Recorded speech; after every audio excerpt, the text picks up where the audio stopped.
crypto. And as I mentioned in the previous video, if you notice, there's some very nice mean reversions happening on the 3 hour and 4 hour. And there's also a mean reversion on the 1 hour that's happening. The mean reversion in question would be to the downside if it were to complete as expected. 3012 RMLR on the 1 hour. Last I looked is around 57 something, 57K and some change. And the 3 hour and 4 hour are up at around 61K and around 65K respectively. So we'll see when those all complete, one at a time or all together, or 2 out of 3 and then one, who knows. There'll be some nice scalps to be had in the meantime between now and then. And I mention that because there is an insane amount of, FOMO, if you want to call it that, in the peanut gallery, which is why I always tell people, ignore the news. It is absolutely useless garbage. By definition, news is lagging information. Because news has to be, first of all, created, which involves the data being created first, right? And then the news gathering, and then the news reporting, and then the news editing, and then the news publishing. Right? So that's a minimum of 3, 4, 5 steps just for the actual information to get to you. And so by the time you see it, it's already old news and is irrelevant, and that's why it doesn't make a difference. Even if you see something live in real time on your screen or listen to it or whatever, right, even that is delayed by milliseconds. And even if it's not delayed by milliseconds, even if you're there in person, okay, the news event isn't what creates the VEPs. The news event is just a news event, and the narrative that follows that tells you what it's all about is just going to tell you, whatever happened on the markets, not whatever's about to happen, but whatever happened, which is useless on the markets, and they'll tell you that the reason it happened is because of that news event. Well, that's just not how assets move, right? They move according to the VEPs. It's the VEPs that are leading information. News is lagging information by definition because of what I just explained to you, right? And price action is lagging information. That's why we don't trade price action. We trade volatility, entropy, probability, and statistics over at Alpha Trading, right? That's why we invented those tools and those methods of trading things like low time frame scalps, or any time frame you want to trade, but just use leading information for that for those trades, right? Even if you want to trade crazy high time frames and really be an investor more than a trader, right?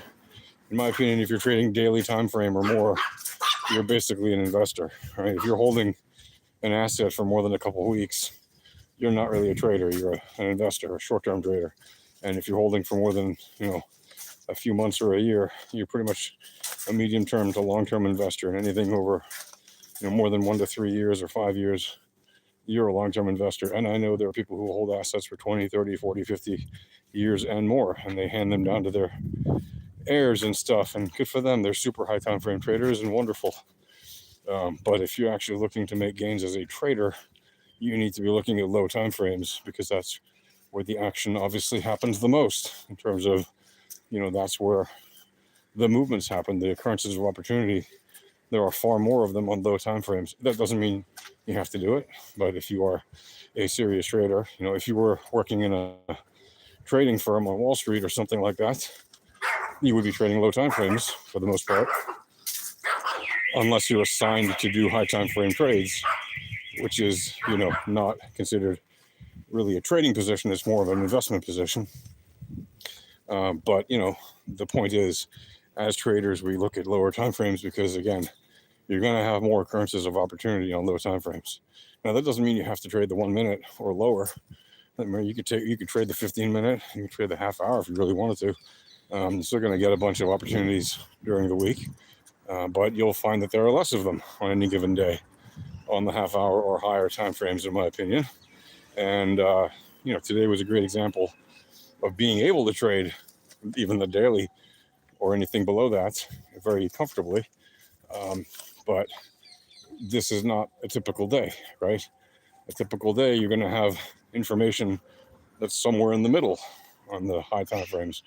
And so it'll be harder to have a great entry that you can really rely on the daily or higher time frames whereas, or even 4 hour or higher. Anything above an hour, frankly, in my opinion, an hour or more is quite a high time frame.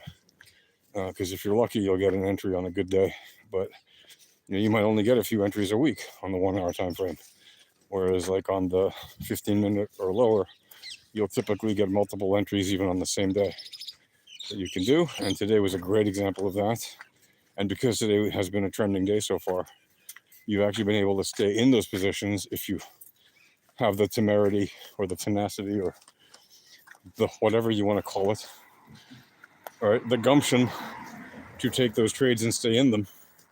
If you have the time also, like frankly, I don't have the time to stay in 15-minute trades for hours at a time, just because I'm usually being interrupted by other things that are happening in real life that I have to deal with. So, but if you do have that time and you are able to trade like the 15-minute or whatever or lower, and you can stay in trades for hours at a time, a day like today is a perfect example of being able to use the VEPS indicators, even the free ones, and to be able to make amazing trades, even with the free tools. The AVQ told you exactly when to get in the move during the first 4 hour period of the day on Bitcoin, for example, and when to get out for a candle and then reposition for the next move up. And if you looked at the half hour, even just to keep a sense of time around it and to know what's happening, you would have seen you could have actually stayed in that trade on like a half hour and just been in one trade all day and, still keep your trade on the 15-minute time frame if that's what you want, and then run that thing all the way up to where it told you to finally get out, which when the last I looked at the asset, it was still rising on the AVQ, but that was at least a good half hour ago, maybe an hour ago. So I can't tell you that that's right now where that is, but it was, when I last looked at it, which means that trade lasted at least something like 11 hours or something, the last I looked at it. So that's a very solid trade to make. And of course, it's a trending day. And, if you're trying to beat the markets, ranging days are awesome for scalps, up and down, up and down, up and down, because you can gauge those moves pretty well. But on trending days, you don't want to run against the probabilities. You want to run your trades with the probabilities, because they'll probably be right most of the time, even if they're not some of the time, right? And they can be wrong because of geometric Brownian motion, otherwise known as randomness, or they can be wrong for other reasons, like if there was a move that suddenly happened quickly on a lower time frame you weren't looking at, right? But the point is, you can stay in trades longer when you have the right information and you know what's happening in the big picture all the way down to the small picture. And if you have the patience and temerity, like I said, to stay in those trades for longer on a day like today, then it can certainly be very rewarding. But anyway, get yourself over to the Alpha Trading Discord, which is at alphatradinghq.com/Discord, and go into the request support channel. There you can click on the create a ticket button and just request free access to the volatility starter pack of indicators. And we'll get you those indicators as soon as you let us know your TradingView username, so we can hook you up, and we'll give you a free chart to go along with it. And you get all the free access to the educational information you need to trade with it.